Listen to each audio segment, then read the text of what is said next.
ఇంకొకసారి మనకి మోహన్ కృష్ణ గారు తర్వాత తారక రత్న గారు కూడా అంత ఎర్లీ ఏజ్లో వెళ్ళిపోవటం అనేది నాకు తెలిసి ఇటు పార్టీకి కూడా ఆ రోజు ఉన్న చాలా ఎమోషన్ అయింది. పార్టీ కార్యకర్తలు కూడా చాలా ఎమోషన్ అయ్యారు.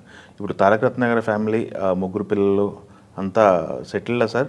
తారక రత్న గారి ఫ్యామిలీ సెటిల్డా? కాక మీరు బేసికల్లీ ఏంటంటే 2009లో తారక రత్న బాగా తిరిగాడండి.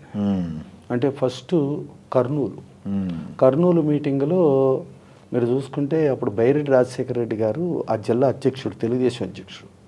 ఆ మీటింగ్కి ఎవరో రావద్దని పిలిపించారండి. పిలుపునిస్తే ఆ పిలుపునిచ్చినా కూడా డోపుతండాలి జనం, మామూలుగా కాదు.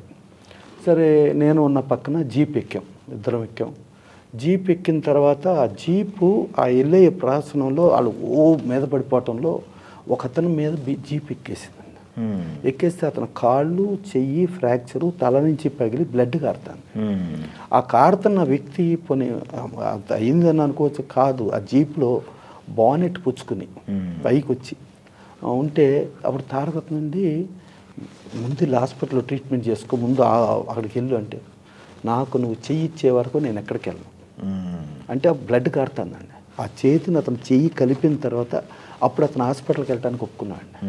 అప్పుడు అటు హాస్పిటల్కి అతను పంపించిన తర్వాత ఇట్లా మనం జీప్ మీద ఉండబట్టి ప్రాబ్లం అవుతుంది కదా, మనం కూడా కింద నడుచుకుందాం అని చెప్పి ఇద్దరం దిగాం. అసలు ఆ జనం కిక్కిరిసి చేయటం, దానిలో ఒక స్టేజ్లో మాకు కూడా ఊపిరి ఆడనంత స్థాయిలో వెళ్ళిపోయాము అనిపించి కొంచెం ఒక ఇదిలో స్పీడ్గా పరిగెత్తుకొని ఆ దగ్గరలో ఒక ఇల్లు ఉంటే తలుపు వేసుకుని ఒక 10 minutes ఆగేమన్నారు. ఆగినప్పుడు మళ్ళీ బ్రీత్ మామూలు అయిపోయి సెట్ అయ్యి మళ్ళీ అక్కడి నుంచి నడుచుకుంటూ వెళ్ళాం.